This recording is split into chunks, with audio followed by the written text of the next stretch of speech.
Assalamualaikum warahmatullahi wabarakatuh.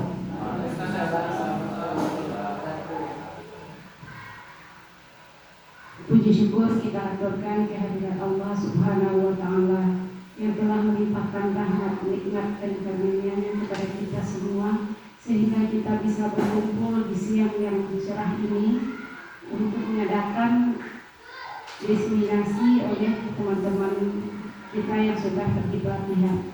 Selanjutnya salawat beriring salam tidak lupa pula kita kirimkan buat baginda Rasulullah Nabi besar Muhammad Sallallahu Alaihi Wasallam. Allahumma sholli ala Muhammad wa ala ali Muhammad.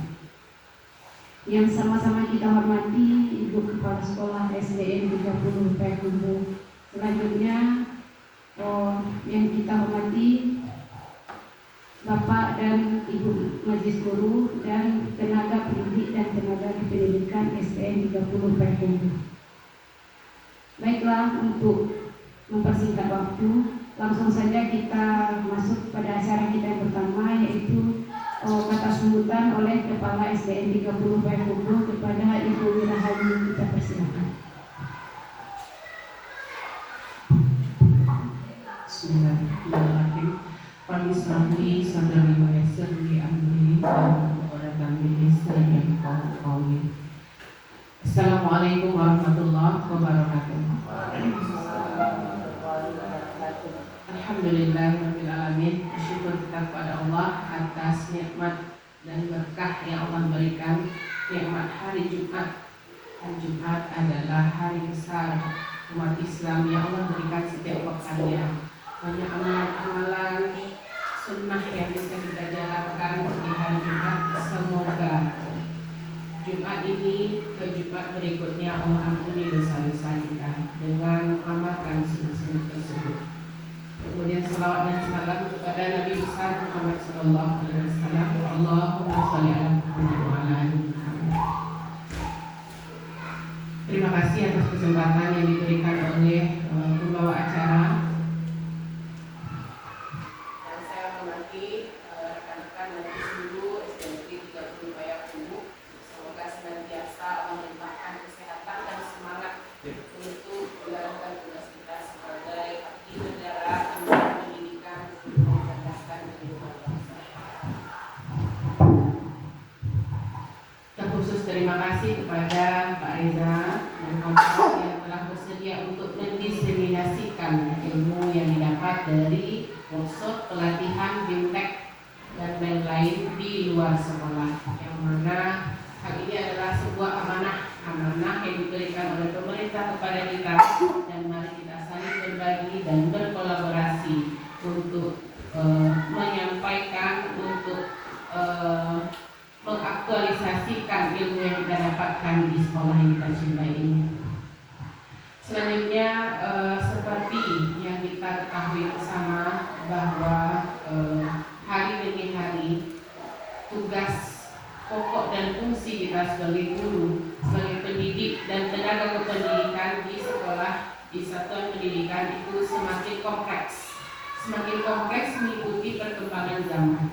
Nah, untuk itu tentu kita mesti dan ada tugas, ada kewajiban untuk upgrade diri kita, meningkatkan kompetensi sebagai pendidik dan tenaga pendidikan. Nah, dalam kerangka itulah kita berkumpul di ruangan labor kita yang baru ini untuk saling berbagi ilmu dan bermanfaat.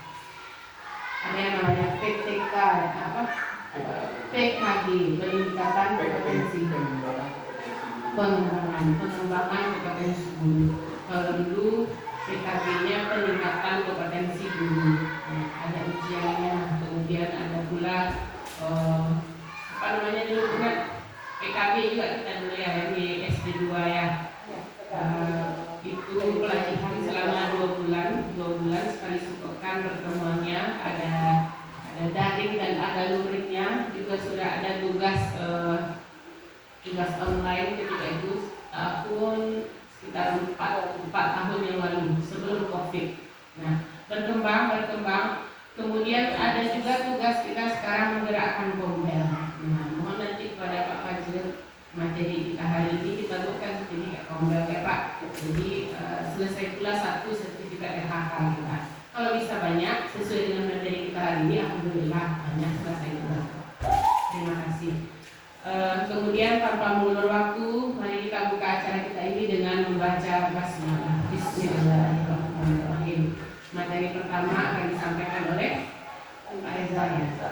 Silakan kami kembalikan kepada pembawa acara.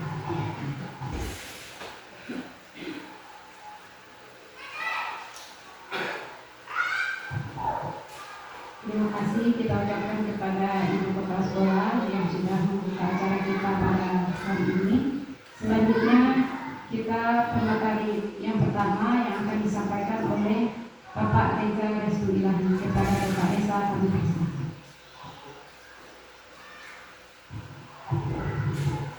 Bismillahirrahmanirrahim. Assalamualaikum warahmatullahi wabarakatuh. Alhamdulillahillazi arsala rasulahu bil huda wal haq liyuzhirahu dini kulli walau karihal musyrikun walau karihal munafiqun. Asyhadu an la ilaha illallah wa asyhadu anna Muhammadar Rasulullah sallallahu alaihi wasallam dan nabiyya ba'da amma ba'du.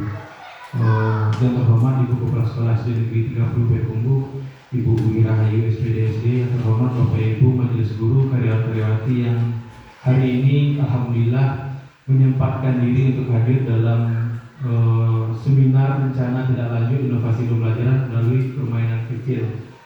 Izin berdiri Bapak Ibu.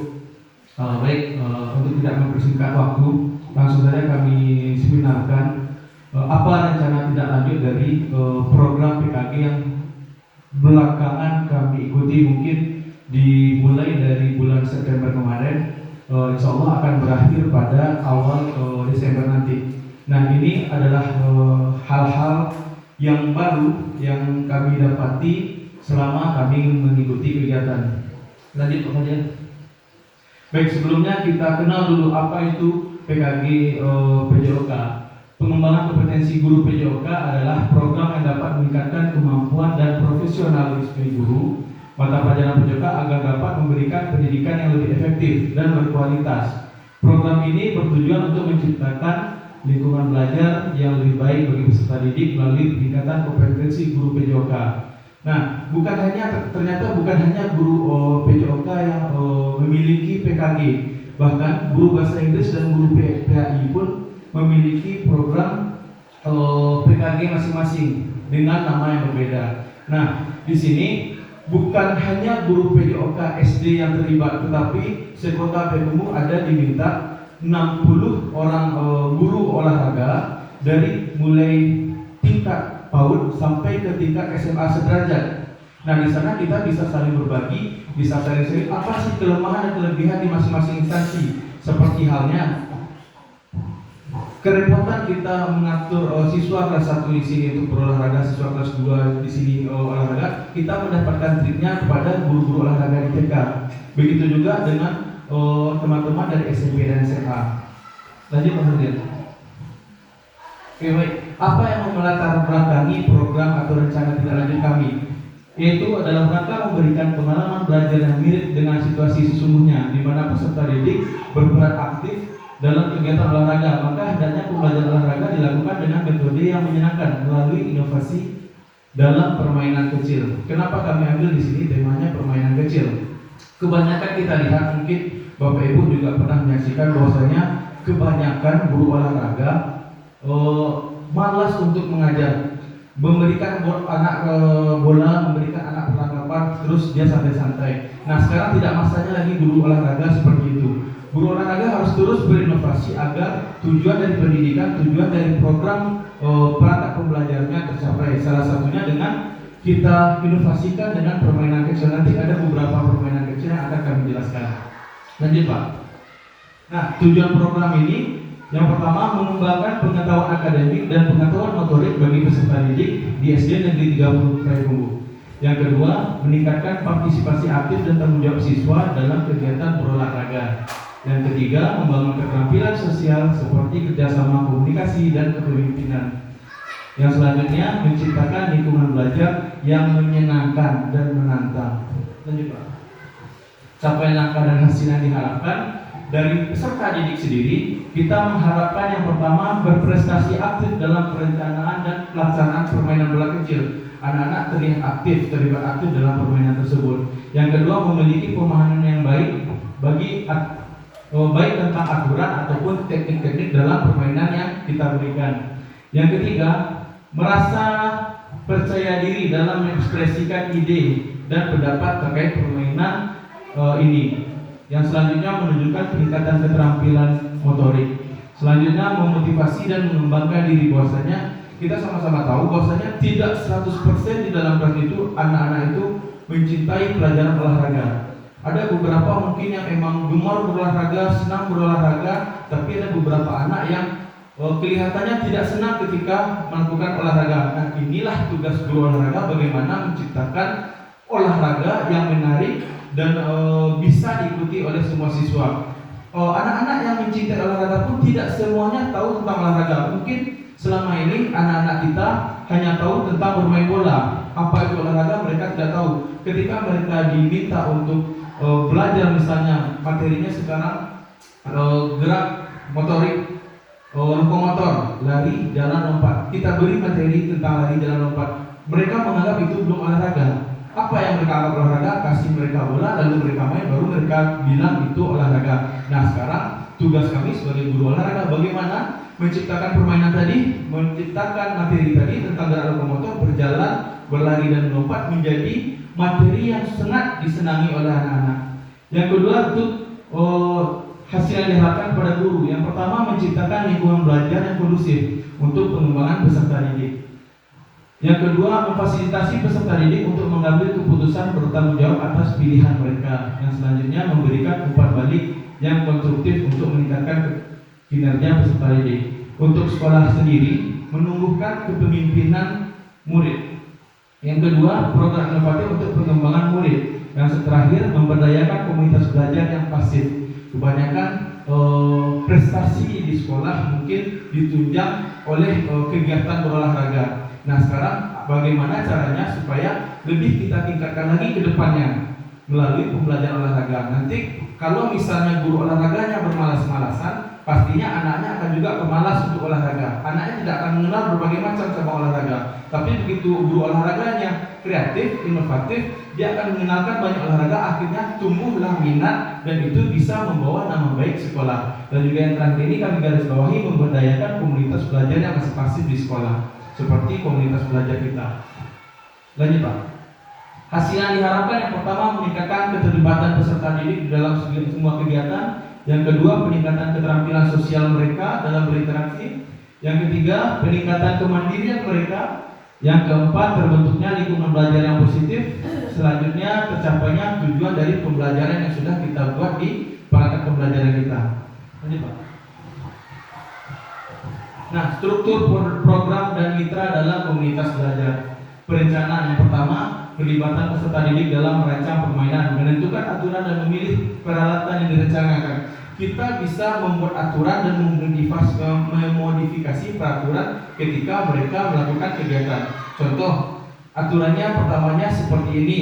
Nanti seiring dengan berjalannya kegiatan, ternyata tidak semua siswa bisa melakukan kegiatan ini. Jadi di dalam pembelajaran, di dalam pelaksanaannya kita bisa memodifikasi atau meringankan peraturannya.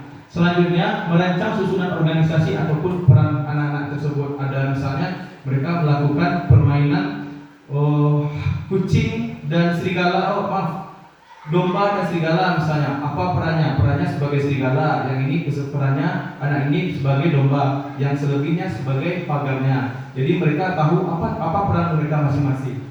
Selanjutnya, membuat jadwal pelaksanaan yang jelas dan keterlibatan seluruh peserta didik.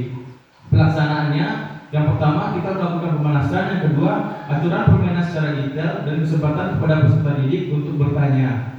Yang ketiga, memfasilitasi peserta didik dalam melakukan permainan dengan memberikan dukungan dan bimbingan. Terakhir, melakukan refleksi setiap permainan untuk mengevaluasi proses dan hasil yang dicapai. Setiap kita selesai melakukannya, kita harus melakukan refleksi apa kekurangan, apa kelebihan dari kegiatan kita tadi. Selanjutnya, evaluasi, observasi, wawancara, dan angket untuk mengetahui pengembangan peserta didik. Yang keduanya, identifikasi kekuatan dan kelemahan dari program yang sudah kita buat. Yang ketiga, membuat laporan akhir yang berisi temuan penting dan rekomendasi untuk perbaikan kita ke depannya. Lanjut, Pak.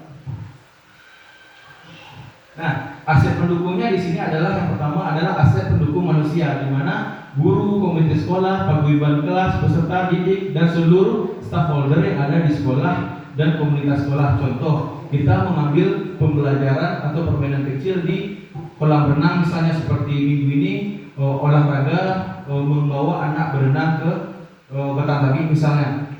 Di sana bukan hanya guru dan anak yang berperan, bukan hanya guru olahraga dan anak yang berperan, tapi peran penting wali kelas itu sangat dibutuhkan untuk menjaga koefisien dari program-program ini.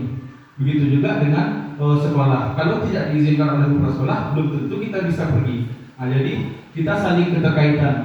Yang selanjutnya itu tentang politik. Aset pendukung tentang politik menjalin kerjasama dengan lingkungan sekitar, kelurahan, dinas pendidikan ataupun K3S. Misal kemarin kita berencana ya Bu untuk kegiatan BNN kita berencana untuk menggait stakeholder ataupun pejabat kelurahan. Jadi seperti itu contoh dari politik. Yang selanjutnya dari sarana prasarana, lapangan sekolah yang memadai untuk pelaksanaan kegiatan ketersediaan, peralatan olahraga, ruang kelas, dan pembiayaan kegiatan yang bersifat khusus. Saya rasa untuk sekolah kita itu sudah, kalau standarnya itu fasilitasnya sudah di atas rata-rata, karena kita memiliki arena bermain yang sangat luas, yaitu 2 lapangan, ada lapangan depan dan ada lapangan belakang, dan juga alat olahraga pun lumayan cukup. Oke, lanjut Pak. Oke, penguatan kapasitas. Yang pertama kita melakukan pelatihan bagi guru PJOK seperti yang sedang kami lakukan. Yang kedua, menjalin kerjasama dengan rekan PKG PJOK dan dinas terkait untuk mendukung kesuksesan. Ini menjalin kerjasamanya bisa kita melalui guru SD tadi, guru TK, guru SMP, dan guru SMA. Kita cari masing-masing strategi yang teman-teman kita terapkan kepada peserta didiknya. Yang selanjutnya memanfaatkan berbagai media informasi untuk mendukung kesuksesan pelaksanaan kegiatan dan memberikan berbagai model gambaran kegiatan kepada peserta didik. Lanjut Pak. Nah, ini kendala dan solusi yang kami temui dalam pengamatan kami sehari-hari. Yang pertama, sedikitnya jam guru PJOK dalam menyesuaikan pelaksanaan kegiatan ini.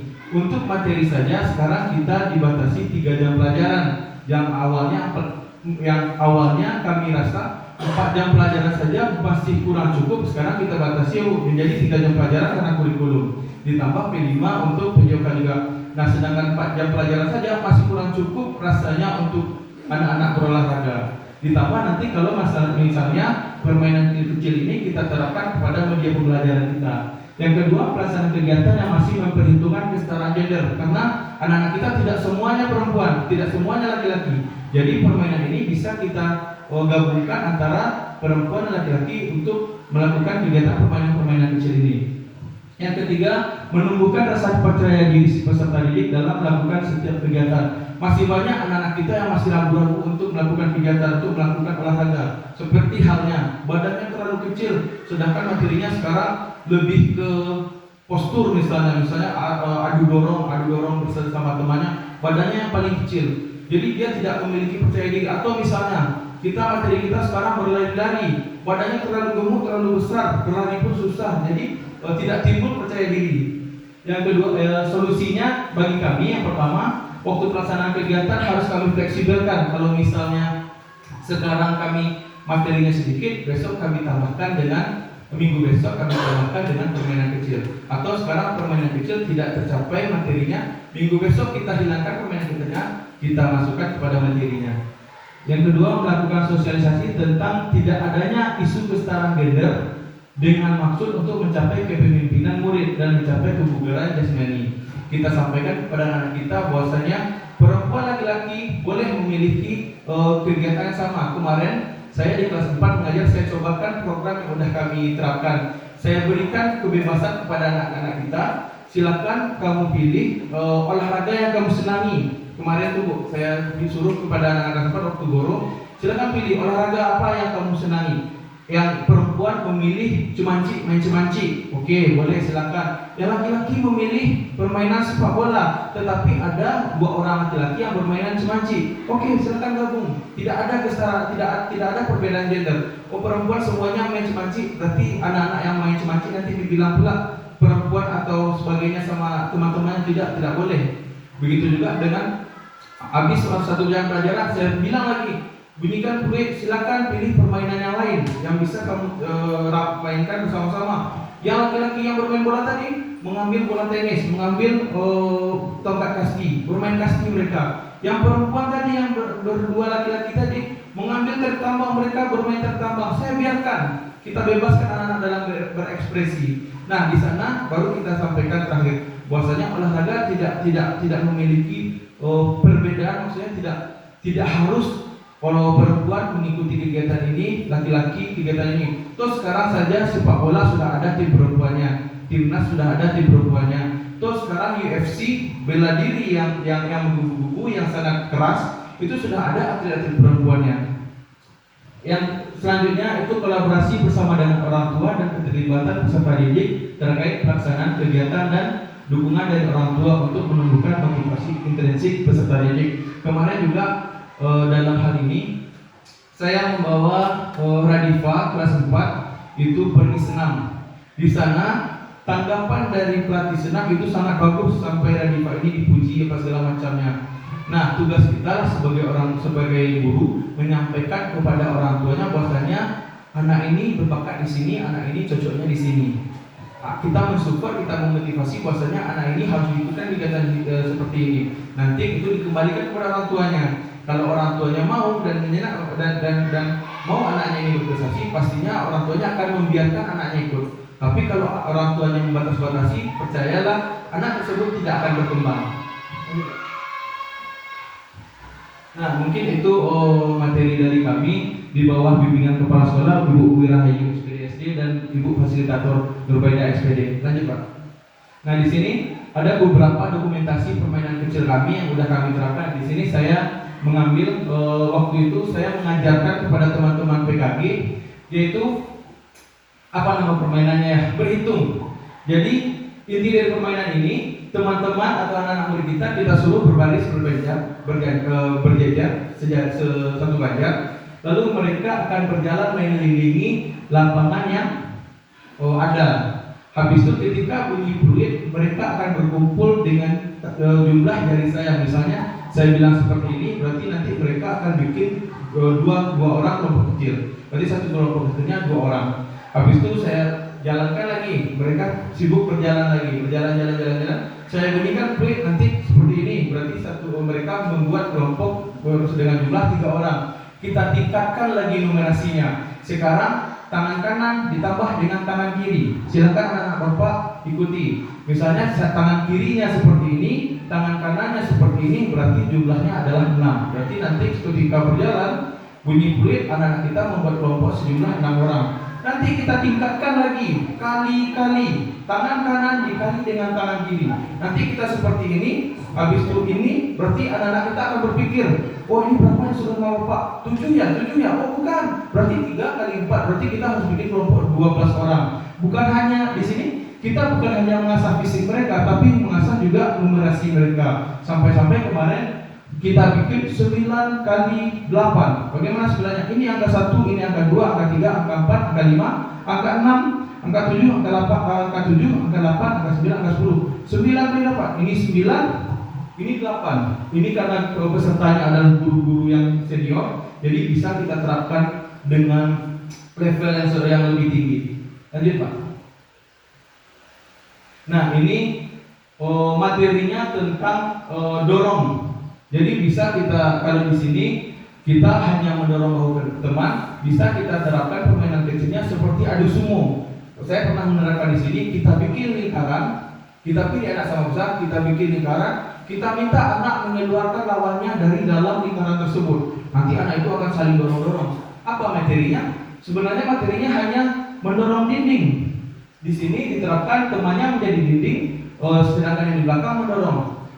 Tapi karena permainannya tidak mengasihkan, jadi anak-anak akan bosan. Kita inovasikan permainannya menjadi permainan seperti tadi. Kita bikin lingkaran, Kita suruh anak berlomba di sana. Siapa yang bisa mengeluarkan temannya, mendorong temannya keluar dari lingkaran, nanti kita kasih nilai. Nah, seperti itu. Lanjut, Pak. Nah, ini permainan lempar tangkap bola. Lempar tangkap bola seperti permainan bola tangan, di mana lapangannya seperti lapangan futsal. Cara bermainnya seperti permainan bola basket. Jadi bolanya dioper-oper, nanti digelindingkan masuk ke gawang, ada kipernya. Lanjut, Pak. Nah, ini adalah kakak-kakak dari TK. Mereka menerapkan permainan-permainan kecil yang untuk anak TK. Bagaimana caranya berjalan melompati yang kun yang kecil ini, melompati nanti kunnya dibalikan, habis itu jalan ke depan lagi, melompat dibalikan lagi, habis itu dibalikan lagi, seperti itu. Lanjut, Pak. Nah, ini dokumentasi kami ketika kegiatan, bukan hanya keterampilan fisik kami yang dasar, tapi juga seperti ini. Karya-karya kami juga diminta untuk menyemarakkan program-program PJOK tersebut. Mungkin itu yang dapat kami sampaikan. Kami kembalikan moderator, mungkin nanti ada yang mau bertanya, dipersilakan.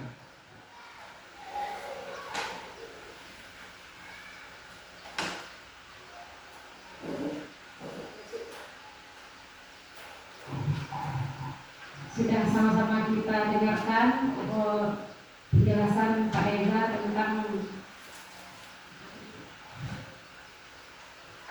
olahraga dengan permainan kecil, ya Pak ya. Inovasi pembelajaran PJOK dengan permainan kecil. Dan selanjutnya jika ada tanggapan, pertanyaan atau saran dari Bapak Ibu, kami persilahkan.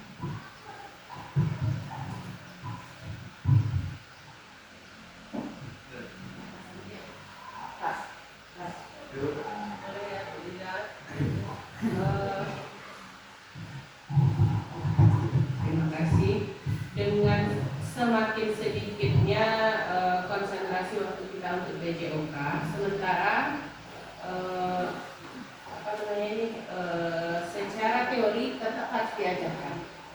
4 jam saja mungkin kurang untuk anak bermain. Bagaimana Pak Reza mensiasati teori ini harus tetap masuk ke anak? Terima kasih, Pak.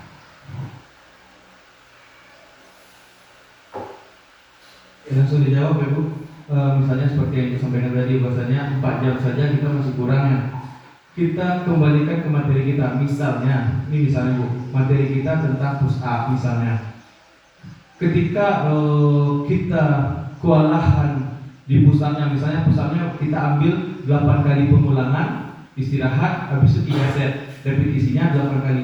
Nanti kita kecilkan lagi, tingkatkan lagi Bu. Kita kecilkan repetisinya. Misalnya cukup repetisinya cukup 5 set, 5 repetisi, pengulangannya cukup 2 kali saja. Begitu masuk materi selanjutnya, materi sit up misalnya lagi. Dalam target kita anak-anak ini 3 set, 8 kali pengulangan, sit up 1, 2, 3, habis itu istirahat 3 kali pengulangan seperti itu. Kita perkecil menjadi 5 kali saja Bu. Habis itu yang penting anak-anak mengetahui, oh ini loh yang push up, oh ini loh yang sit up, tapi intensitas ataupun kerjanya yang diinginkan. Mungkin seperti itu.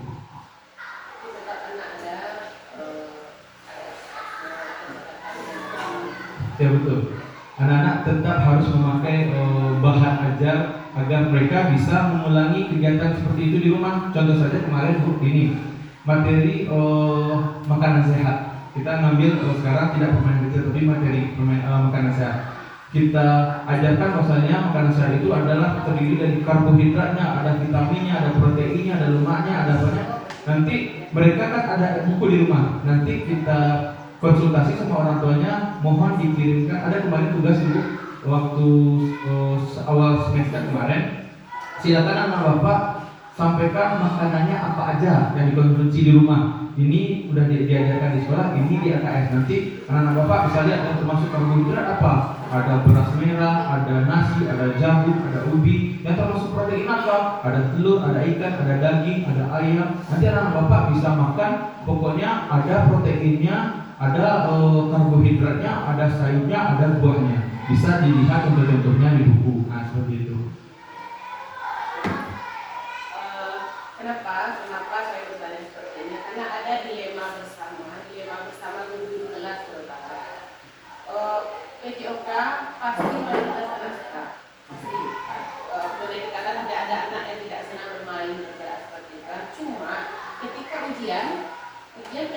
kan nilainya. Nah, ya kan? Nah, kalau yang ditanyanya adalah kontekstual, pendekatan, ditanyakan soal ada kontekstual, pendekatan dengan keseharian anak, mungkin ini anak akan bagus. Nah, berhubungan dengan permainan yang dilaksanakan dalam pelajaran pendidikan, mungkin dia akan bagus. Tetapi justru yang dituntut teori adalah lokomotor, teori berbeda ini, teori. Nah, di situ mulai nampak terjadi ya nggak? Di buku kelas bagaimana? Iya kan? Nah, padahal olahraga itu, PJOK itu sangat disenangi anak. Nah, bagaimana mungkin melalui materi atau Pak Reza di PKP nanti, bagaimana mungkin men-setting soal PJOK itu adalah memang soalnya yang kontekstual, berkaitan dengan keseharian anak, tidak melulu motor juga segala macam. Mungkin ada inovasi atau bagaimana? Oh, mungkin itu juga kewalahan kami, Bu. Misalnya, kebanyakan kita guru-guru PJOK kan membuat soal bersama, Bu. Terkadang, misal saya dikasih amanah oleh kepala sekolah dari K3S membuat soal kelas 1. Saya bikin soalnya seperti ini. Ternyata di sekolah lain materinya belum sampai ke sana, Bu. Itu yang membuat rumit. Ataupun nanti sekolah lain yang bikin soal kelas 6. Ketika kita terapkan di sekolah kita, materi kita ternyata belum sampai ke sana, atau loh ini belum saya ajarkan ke anak-anak saya. Mungkin itu kelemahan kami guru-guru PJOK. Nah, disinilah nanti mungkin itu saran ya, Bu. Mungkin nanti juga bisa kami sampaikan kepada rekan-rekan dalam pembuatan soalnya lagi.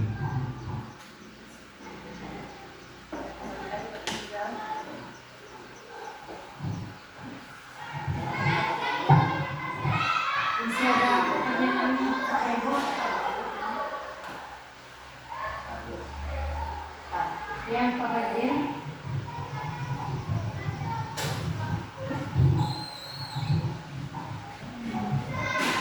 Baiklah, Assalamualaikum warahmatullahi wabarakatuh. Terima kasih kepada Ibu Moderator yang telah memberi kesempatan kepada kami untuk memberikan pertanyaan atau saran atau pendapat nanti. Di sini luar biasa sekali tadi apa yang dipresentasikan oleh Bapak Reza dengan program PKG-nya pengembangan kompetensi guru PJOK. Mudah-mudahan memang benar untuk PJOK kita khususnya di sekolah kita ada peningkatannya dari sebelum-sebelumnya. Di sini menyambung dari yang jawaban dari Pak Reza tadi tentang soal tadi, kan soalnya bersama-sama dibuat, itu kita kan satuan pendidikan namanya. Kalau misalnya kalau soalnya sudah selesai dahulu, tentu kita revisi, kita telaah dulu. Nah, ini cocok atau enggak untuk anak kita, kan bisa saja perlu kita rubah. Nah, itu kan prerogatifnya kita PJOK. Jadi bukan bakunya orang yang membuat soal itu nggak baku. Jadi kita bisa merubahnya sesuai dengan kemampuan anak-anak kita. Nah, itu yang pertama. Terus yang kedua, ini kan judulnya tadi inovasi tentang permainan kecil. Nah, usulannya itu untuk permainan kecilnya itu diberi nama, apa permainan apa misalnya. Tadi kan ada contoh-contohnya, tadi Pak Reza dengan teman-temannya bermain ini kan. Nah, itu alangkah baiknya diberi nama permainannya. Ini permainan ini namanya gitu kan. Ya, bukan permainan kecil kan banyak jenis-jenisnya. Jadi ada namanya, misalnya ular tangga atau ya seperti permainan cik mancik kan ada namanya cik mancik gitu. Misalkan itu diberi nama, terus untuk kegiatannya kalau dapat itu divideokan atau difotokan karena bisa ikut nanti Jambore GTK 2025 gitu. Ya mungkin itu saja usulan dari saya. Terima kasih. Assalamualaikum warahmatullahi wabarakatuh.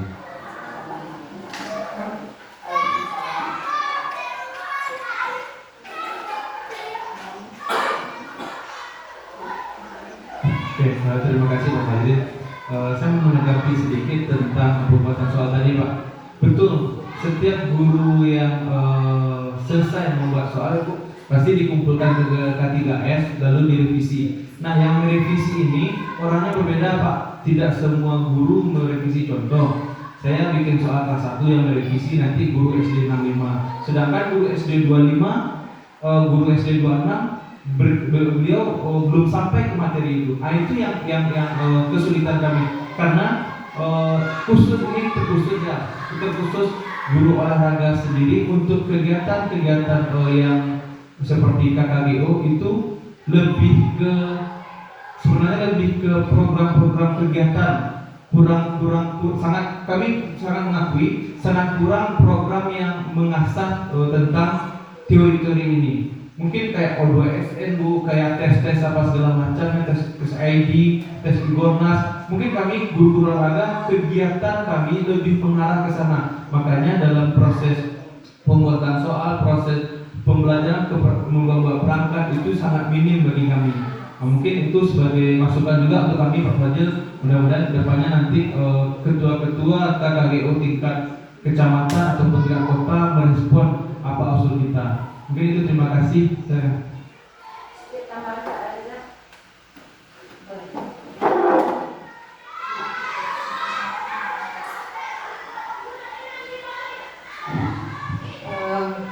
Terima kasih atas waktu yang diberikan.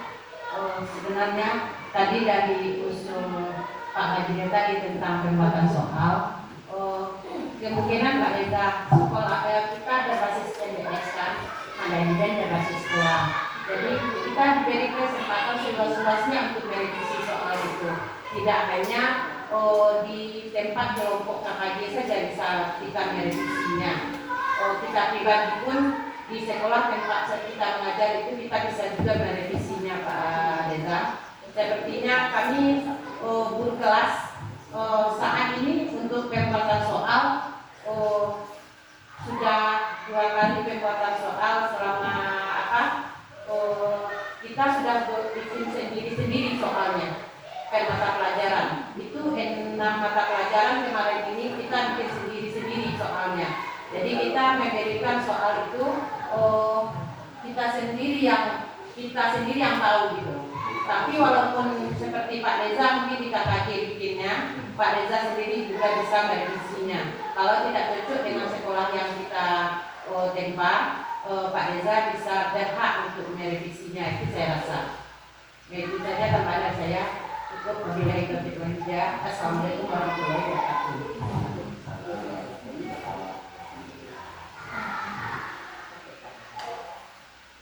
Oke, terima kasih Bu. Terima kasih atas saran-sarannya. Kebetulan tahun ini juga direvisi sama kepala sekolah langsung diperbaiki ya Bu. Kemarin untuk ujian sebelum ini saya pribadi yang bikin soal, saya sampaikan ke Bu, dan Bu terus direvisi langsung, saya perbaiki langsung. Dan alhamdulillah untuk tahun ini bisa dilihat sendiri masih ada saya simpan lembar-lembar anak kita. Alhamdulillah lebih meningkat dari tahun-tahun sebelumnya, dari semester sebelumnya. Nah, mungkin itu terima kasih, kita kembalikan kepada moderator.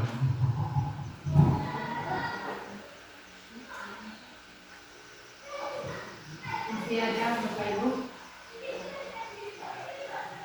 Jika sudah, baiklah, terima kasih Bapak Reza. Untuk sesi selanjutnya kita minta kepada Ibu Nadri untuk menyampaikan hasil yang sudah didapat dalam BIM Tekuk. Kepada Ibu Nadri kami